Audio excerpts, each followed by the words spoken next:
And we're live on the Virtual Real Estate Investing Podcast. I came in kind of hot on that, but I'm solo today. Okay, I'm going to go over a warning order, a warno, a preliminary discussion of our next deal.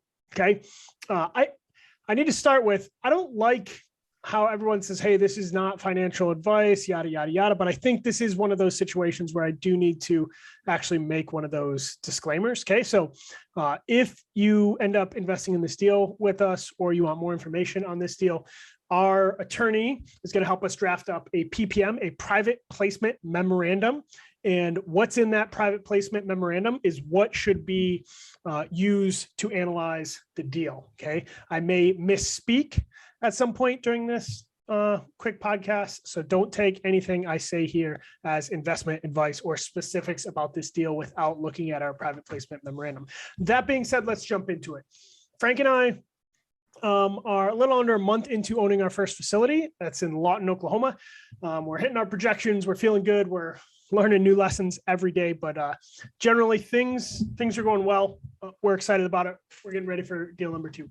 We've got deal number 2 under contract right now. Deal number 2 is in Little Rock, Arkansas. Okay, so let me tell you a little bit about the deal first. It was listed for $2 million or $1.9 million. We are under contract at $1.75 million. $1.75 million.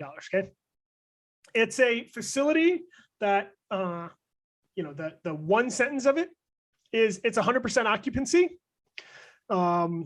and prices are too low, right? It's being run, we think, kind of like an Airbnb, right? Where people want to keep occupancy high, they want to keep their customers happy, and they don't raise rents. Okay, so that's the opportunity. What else is here? How do we know we can raise prices? So we look at what the current owner is charging, and then for this one, we could go right down the street. We look right down the street, 2.8 miles away.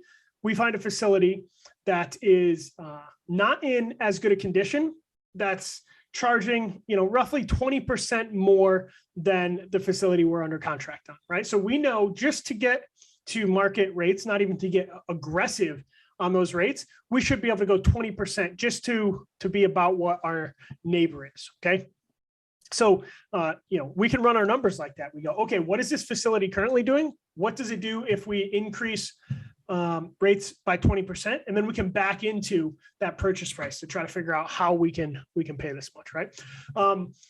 What does this facility look like? It is, right, I said 20% below. Looking at my notes here, it's actually 40% below market rates, right? So we're going to get in there.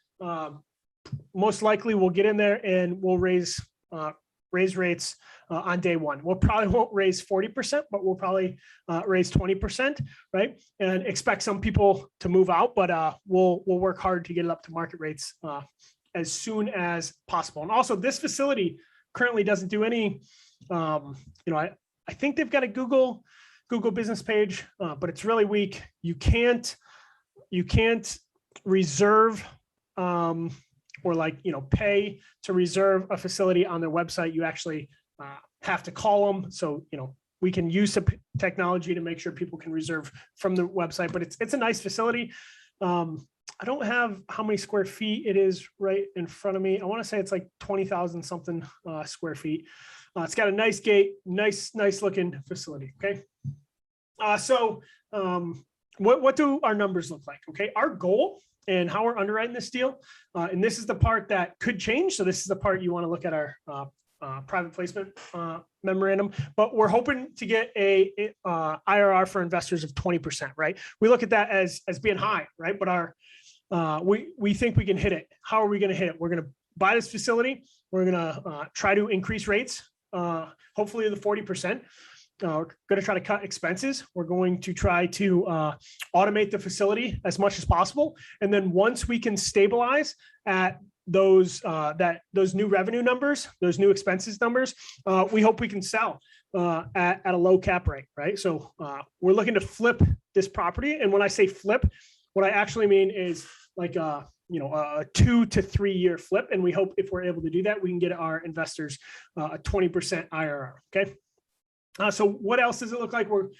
looking at getting a loan for somewhere around 70 to 75% loan to value. We'll probably pay something around 4%, 4.25%. Me and Frank will be 20-year AM. Me and Frank will be personally liable for the loan.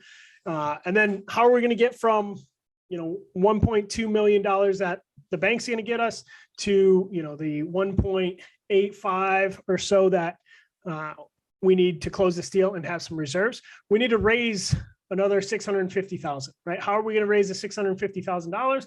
We're going to look for limited partners, right? Investors to help us get this done. We're structuring the deal where investors own 60% of the deal and Frank and I own 40% of the deal. Okay. So a 60-40 split.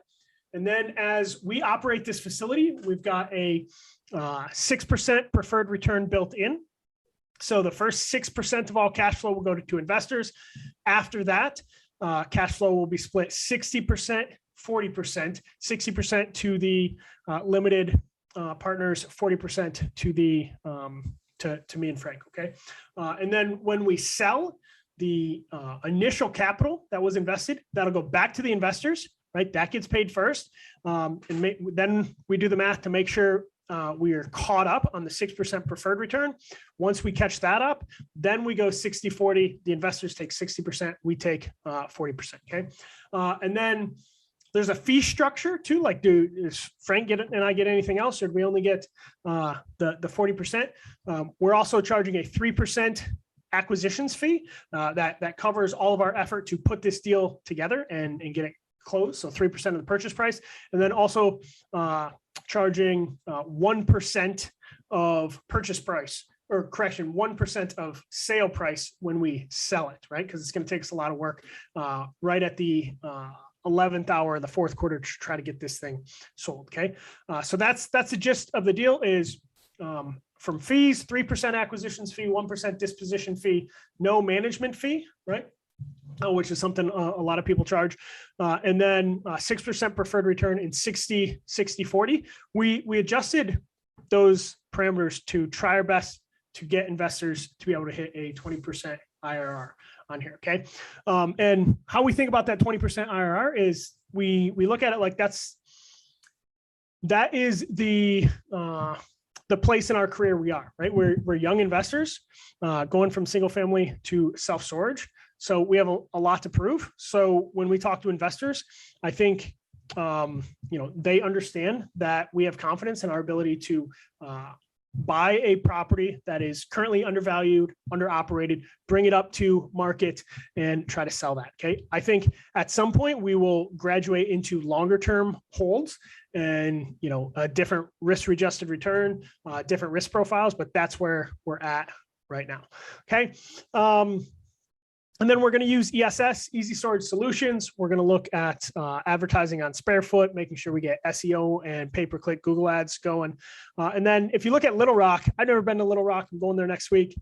Or actually, I'll be in Little Rock when this podcast goes live.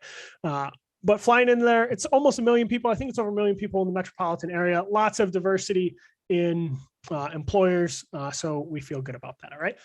So that's where I'm going to leave it. Again, this is me. Hopefully it's, I think it's kind of a commercial for the deal in case you want to invest it, but I hope more than just a commercial for the deal. I want it to be us sharing our wins, sharing our losses, sharing our, what we're learning. And this is where we are right now is, this is how we're looking at deal number 2. And I think we're going to talk through how we look to raise the money, how we look to close the deal. But this is the initial, the initial deal laydown. If you want more information on the deal, make sure you're on our newsletter. Go to graylineinvestments.com and sign up for our newsletter to be on that. But thanks for listening, and I hope you and yours are awesome. Thanks for listening to the Virtual Real Estate Investing Podcast, presented by Grayline Investments, where we talk about how to find, fund, and finish deals from anywhere in the world.